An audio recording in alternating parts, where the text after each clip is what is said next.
नमस्ते दर्शकों, स्वागत है आपका स्ट्रेट टॉक बाय एसके पे। आज हम एक ऐसे टॉपिक पर डिस्कशन करने जा रहे हैं जिसने न्यूज़ में तो सुर्खियां बनाई हुई हैं, लेकिन जिसने वर्ल्ड को कोविड की तरह जकड़ के रखा हुआ है। मैं आपको एक ऐसे इंस्टेंस सुनाऊंगी जिसको सुन के आप समझ ही जाएंगे कि मैं किस टॉपिक की बात कर रही हूँ। 4 फरवरी 2026 को 3 बहनों ने अपनी बिल्डिंग से कूदकर सुसाइड कर लिया। रीज़न कि उनके माता पिता ने उनके डिजिटल एक्सेस पर रोक लगा दी। इस बात से वह इतनी डिस्टर्ब हो गई थी कि उन्होंने अपनी जान ले ली।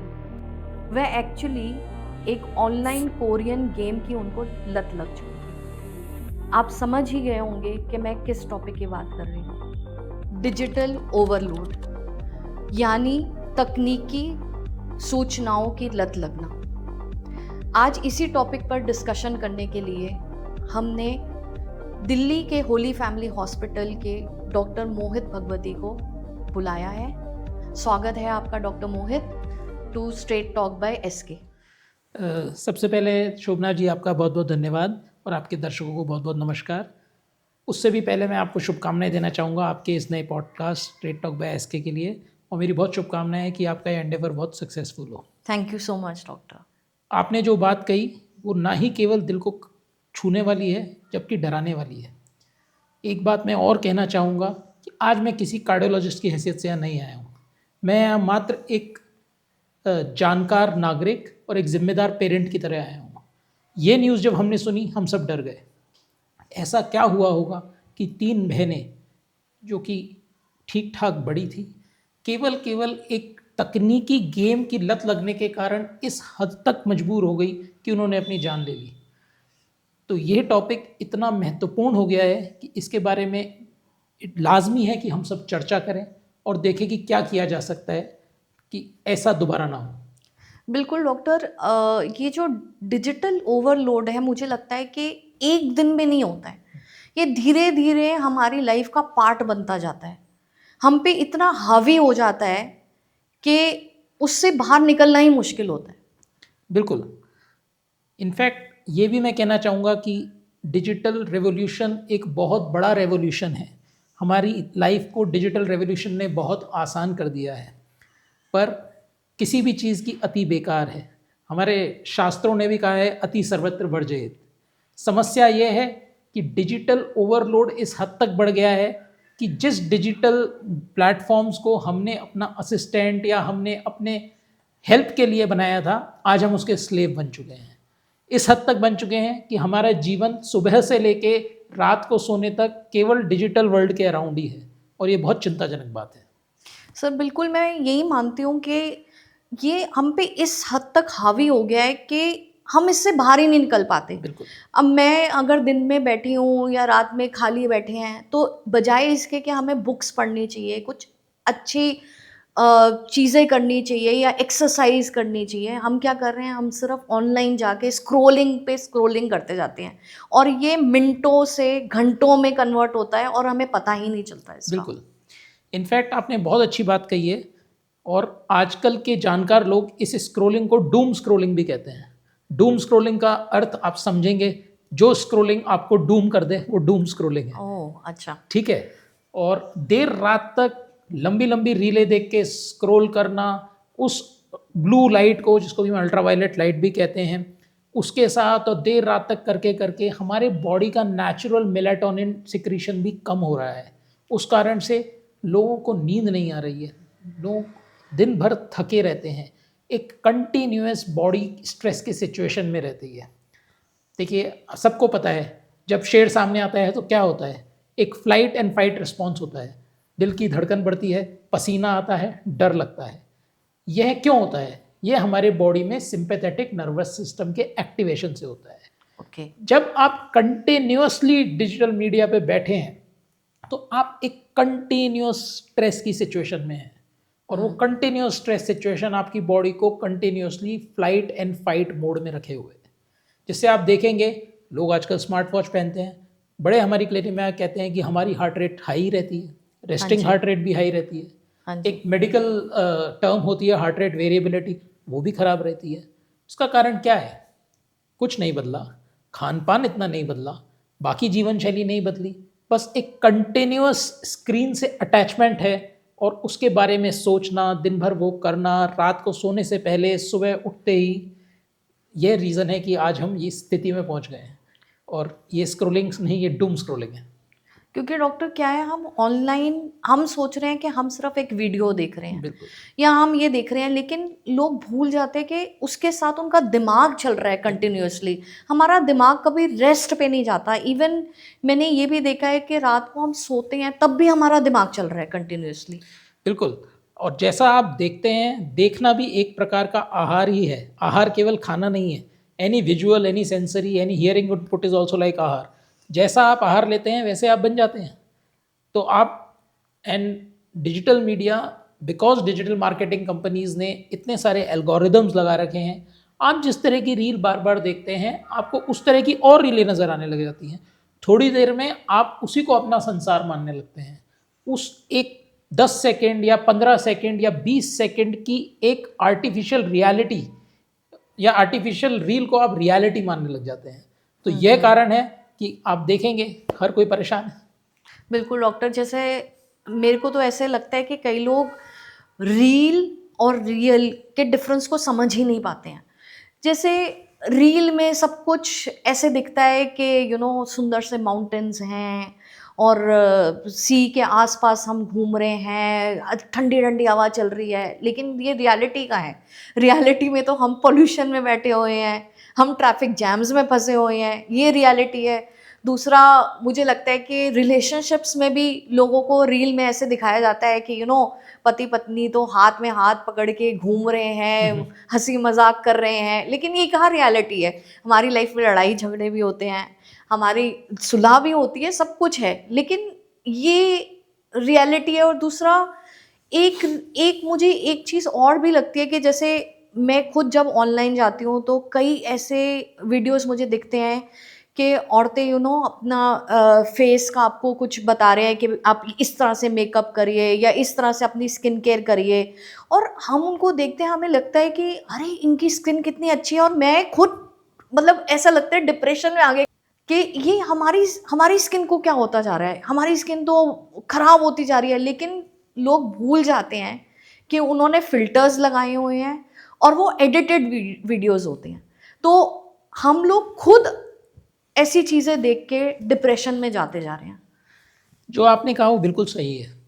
वही भाव है जिसको कि मैं एड्रेस करना चाहता हूँ। वो ये है कि आप स्क्रीन के दास बन चुके हैं।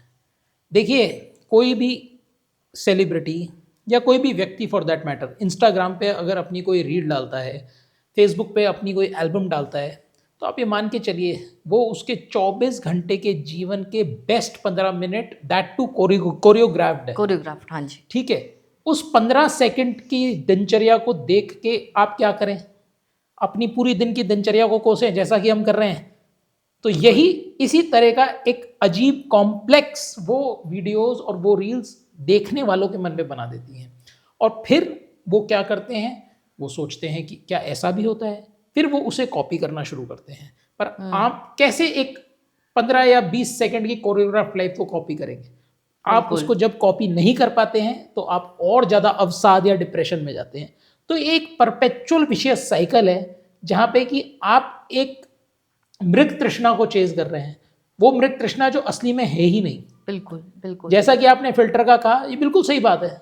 आप किसी भी फोटोग्राफ में, किसी भी वीडियो में, किसी भी रील में, खासकर आजकल जब आर्टिफिशियल इंटेलिजेंस इस हद तक आ गई है, विश्वास ही नहीं कर सकते हैं उसको। अगर आप एक मापदंड माने और ऐसा करें कि मैं भी ऐसा होना चाहिए हूँ, मेरा जीवन भी ऐसा होना चाहिए, मेरा जीवन ऐसा नहीं है, तो आप एक अननेसेसरी कॉम्प्लेक्स में फंसते जा रहे हैं। और ऐसा ही होता है। और डॉक्टर, मेरी पर्सनालिटी अलग है, किसी और की पर्सनालिटी अलग है। मैं क्यों चाहूँगी कि मैं उसको कॉपी करती रहूँ, जब मैं एक इंडिविजुअल हूँ, मेरी अपनी पर्सनालिटी है, मेरे को उसको फॉलो करना चाहिए, चाहे वो अच्छा हो बुरा हो, जो भी है, मेरी पर्सनालिटी है। मेरे को हर चीज़ किसी और के हिसाब से क्यों चलानी है? नहीं, इसमें ऐसा ही है। आप जो कह रहे हैं वो शाश्वत सत्य है, पर ऐसा होता नहीं है। उसका कारण ही ओवरलोड है। एक झूठ को अगर 100 बार डिफरेंट तरीके से आपको बताया जाएगा तो आपको सच लगने लगेगा। ऐसा ही होता रहा है। अगर आपको 100 बार समझाया जाएगा कि नहीं, भोजन को इस प्रकार से ही करना चाहिए, और इस बात को बहुत बहुत बड़े बड़े लोग ये कह के कहेंगे कि हम बड़े जानकार हैं, देखो हमने अपना जीवन कैसे चेंज किया, तो आपको वही भोजन ठीक लगने लगेगा। जबकि आप हजारों सालों से, कोई लाखों सालों की सभ्यता से आए हैं जहाँ की भोजन को किस प्रकार से खाया जाता था, किस प्रकार से उसे इतना इंपॉर्टेंट माना जाता था, आप वो सब भूल जाएंगे। यही हो रहा है। सो information which is ultra processed, ultra refined, ultra beautified and is served to you in a platter just to change the way you think is actually working on you, और यही हो रहा है। मेरे को ऐसा लगता है हमारी डिसीजन मेकिंग पावर भी बड़ी कमज़ोर होती जा रही है, क्योंकि हम क्या कर रहे हैं, अपनी डिसीजंस तो ले नहीं रहे, लेकिन हमें एक वीडियो में कोई क्या बता रहा है हम वो फॉलो कर रहे हैं। बिल्कुल आप सही कह रहे हैं। इनफैक्ट हमने शुरुआत जो है उन बच्चों के साथ की थी जो कि एक कोरियन रील को या एक कोरियन कंटेंट के या एक के कल्चर के इतने आदी हो गए थे कि वो भूल गए थे कि भारतवर्ष के उत्तर प्रदेश के नोएडा शहर में रह रहे हैं। उन्हें लगा कि वो ही जीवन है, और जब उनके माता पिता जागे, जब तक बहुत देर हो चुकी थी। तो यह बात जो आप कह रहे हैं कि डिसीजन लेने की क्षमता या जजमेंट करने की क्षमता, ये भी धीरे धीरे क्षीण होती जा रही है, और इसका वैज्ञानिक प्रमाण है। देखिए, आपको समझना पड़ेगा कि एक मनुष्य यानी कि एक human being is a evolved animal. Darwinian theory कहती है कि हम सब धीरे धीरे करके इवॉल्व करके इंसान बने हैं, और हम क्यों मोस्ट सुपीरियर एनिमल हैं, क्यों हमें सबसे सुपीरियर एनिमल माना गया है? बिकॉज हम इंटेलिजेंट हैं। इंटेलिजेंस क्या है? इंटेलिजेंस ब्रेन तो नहीं है, ब्रेन तो जानवरों के पास भी होता है, ब्रेन तो एक चिंपांजी के पास, जो हमारे बहुत सारे जीन्स शेयर करता है, उसके पास भी होता है। ऐसा क्या है हमारे पास जो कि उस चिंपांजी के पास कम है या नहीं है, एक जानवर के पास नहीं है? वो है हमारी इंटेलिजेंस। साइंस में हम ऐसा पढ़ते हैं कि हमारे ब्रेन में, हमारे माथे के जस्ट पीछे एक बहुत ही इंपॉर्टेंट ऑर्गन होता है जिसे हम कहते हैं प्रीफ्रंटल कॉर्टेक्स। अच्छा, आप इसको ऐसा समझिए, प्रीफ्रंटल कॉर्टेक्स हमारे ब्रेन का सीईओ है। एक सीईओ क्या होता है? एक सीईओ होता है जो सारे इंपॉर्टेंट डिसीजंस लेता है। हाँ जी। जो कि क्राइसिस मैनेजमेंट करता है, जो कि हमारी क्रिया पे क्या प्रतिक्रिया हो सकती है उसको सोच के ये डिसाइड करता है कि ये क्रिया करनी है या नहीं करनी है। मज़े की बात यह है कि ये प्रीफ्रंटल कॉर्टेक्स को हम और आसान भाषा में समझें और हमारे ब्रेन को एक कार समझें, तो हमारा पुराना ब्रेन यानी कि old brain is a accelerator and prefrontal cortex is a brake. तो गाड़ी ठीक चलाने के लिए आपको एक्सेलरेटर और ब्रेक का सही अनुपात में इस्तेमाल करना आना चाहिए। हाँ जी। तो जो ओल्ड ब्रेन हम ये कहते हैं वो क्या है? वो ओल्ड ब्रेन को चाहिए क्विक जॉयज। जैसे कि एक छोटा बच्चा होता है, उसे भूख लगती है, उसे दूध चाहिए, उसे नहीं मिलेगा वो रोएगा। उसे आप खिलौना नहीं दोगे तो वो रोएगा, उसे खिलौना मिल जाता है तो वो खुश हो जाएगा। आपने चॉकलेट दे दी तो उसे मज़ा आ जाएगा, आपने चॉकलेट नहीं दिलाई तो वो रोने लग जाएगा। तो एक बहुत ही छोटे और शॉर्ट टर्म गेन को वो पीछा कर रहा होता है। ये सारा हमारा ओल्ड ब्रेन है। जबकि न्यू ब्रेन यानी कि प्रीफ्रंटल कॉर्टेक्स क्या है? प्रीफ्रंटल कॉर्टेक्स हमें देता है जजमेंट एबिलिटी, कि हमारी इंपल्स को हम कैसे कंट्रोल करें, हम चीज़ों को किस प्रकार प्लान करें, उन्हें हम कैसे एग्जीक्यूट करें। हाँ जी। मैं इस पे इतना डिटेल में इसलिए बात कर रहा हूँ क्योंकि ये प्रीफ्रंटल कॉर्टेक्स डेवलप होने में 25 साल लगते हैं। ओके। एक छोटा बच्चा बड़ा होके 25 साल तक जब बड़ा होता है, तब तक उसका ये जो है जजमेंट का, डिसीजन टेकिंग एबिलिटी का, थ्रेट परसेप्शन का, कॉन्सिक्वेंस के बारे में सोच के एक्शन करने का सारा हिसाब किताब डेवलप होता है। डिजिटल ओवरलोड क्या कर रहा है? डिजिटल ओवरलोड आपके प्रीफ्रंटल कॉर्टेक्स को डेवलप नहीं होने दे रहा है, या उसे गलत तरीके से डेवलप कर रहा है। इसलिए इट इज़ वेरी इंपॉर्टेंट। बड़ों के साथ भी ऐसा ही है। बड़े भी आप देखेंगे अब ज़्यादा गुस्सा करने लगे हैं, हाँ जी, बात बात पे एक्साइटेड होने लगे हैं, रोने लगे हैं, हंसने लगे हैं। छोटी सी चीज़ उन्हें एक्साइट कर रही है। उसका कारण क्या है? क्योंकि वे धैर्य खो रहे हैं, वो सोच ही नहीं रहे हैं। पर बड़ों के लिए शायद ये इतनी महत्वपूर्ण बात नहीं है जितनी बच्चों के लिए है। इसलिए इट इज़ मैंडेटरी कि हमें छोटे बच्चों का डिजिटल जो एक्सपोजर है, it should be always supervised, it should never be unsupervised. In fact there are countries like Australia, उन्होंने बच्चों के लिए बैन कर दिया है सोशल मीडिया। हाँ जी। और ये बहुत साइंटिफिक कारण है। और हम तो भारतवासी हैं, हमें तो किसी साइंटिफिक एक्सपोजर की जरूरत ही नहीं है। हमारे तो ये शास्त्रों में लिखा है, क्षमा बड़ों को चाहिए, छोटों को उत्पात। तो क्षमा क्यों बड़े कर पाते थे? क्योंकि बड़ों का फ्री फ्रंटल कॉर्टेक्स था। हाँ और जी। छोटे क्यों बदमाशियां करते थे? क्योंकि उन्हें केवल शॉर्ट टर्म गेन चाहिए। ठीक है, इसलिए इट इज़ वेरी इंपॉर्टेंट कि हम डिजिटल ओवरलोड से बचें, क्योंकि डिजिटल ओवरलोड क्या कर रहा है, हमारे ब्रेन को केवल एक्सेलरेटर दबा के ब्रेक फेल कर चुका है। तो हमारा दिमाग दिन भर इधर उधर इधर उधर इधर उधर चलता रहता है। और इधर उधर चलने से क्या हो रहा है? इस दिमाग के इधर उधर चलने से हमारा अटेंशन स्पैन छोटा होता जा तो रहा जा है। रहा है। हम किसी चीज़ पे ध्यान ही नहीं दे पा रहे हैं। आप देखिए, हम पढ़ते थे, आप याद करिए कितने कितने घंटे बैठते थे। आजकल के बच्चे पढ़ ही नहीं पा रहे हैं। बढ़ते हुए बच्चों में attention deficit hyper activity disorder यानी कि ADHD बहुत कॉमन है। बच्चे टिकना ही नहीं चाहते, बैठना ही नहीं चाहते। क्यों है? क्योंकि एक स्क्रीन है जो उन्हें हमेशा 24 घंटे एक multiple millions of the pixels में घूमती चलती फिरती चीज़ें दिखाती रहती है। और वैसा ही उन्हें लग रहा है, उनमें धैर्य खोता जा रहा है, एक बेसिक वर्किंग मेमोरी उनकी छोटी होती जा रही है। वो अपना बचपन भी खो रहे हैं ना डॉक्टर के। छोटे होते से ही उनको फ़ोन पकड़ा दिया जाता है या एक आईपैड पकड़ा दिया जाता है। ना वो बाहर खेलने जा रहे हैं, ना उनकी कॉग्निटिव डेवलपमेंट हो रही है, ना उनकी ब्रेन की डेवलपमेंट हो रही है, क्योंकि वो इसी सब में लगे हुए हैं। बिल्कुल, ऐसा नहीं है कि ये इतना बुरा है। इसको अगर सही से इस्तेमाल किया जाए तो बहुत अच्छा भी है, क्योंकि बिल्कुल। आप अच्छी अच्छी बातें बहुत बेहतर रूप से विजुअल इनपुट और सेंसरी ऑडिटरी इनपुट यानी कि श्रुति से और देखने से बच्चों को आसानी से समझा सकते हैं। इस परंतु एक unsupervised unchallenged total unlimited flow of a digital information is poison. But doctor, ये आप भी जानते हैं और मैं भी जानती हूँ कि हमारे बच्चे कितना ऑनलाइन कोई चीज़ उससे सीख रहे हैं। ज़्यादातर तो वो लोग गेमिंग ही कर रहे होते हैं। देखिए, ये एक सोचने का पर्सपेक्टिव है, ऐसा नहीं है। जैसे कि आजकल के इस बच्चों के स्कूल्स में भी they are use trying to use technology in a proper manner. हमें करना क्या है? देखो, हमारे सामने आज ये टेक्नोलॉजी है, एक डिजिटल एनवायरनमेंट में हम रह रहे हैं। एक सरल सा पेमेंट करने से लेके हमारी छोटी सी एक कंप्लेन करने से लेके एक अपनी बात जाहिर करने से लेके एवरीथिंग के लिए वी नीड डिजिटल प्लेटफॉर्म। तो उसको बैन करना या उसे बुरा मानना ये तो ठीक नहीं है। आज हम जिस प्लेटफॉर्म पे बैठ के बात कर रहे हैं ये भी एक डिजिटल प्लेटफॉर्म है। हाँ जी। जो हमें करना है वो करना है जुडिशियस यूज ऑफ बिल्कुल। This digital platform and unnecessary जो इसका अब्यूज हो रहा है उसको रोकना। बिल्कुल।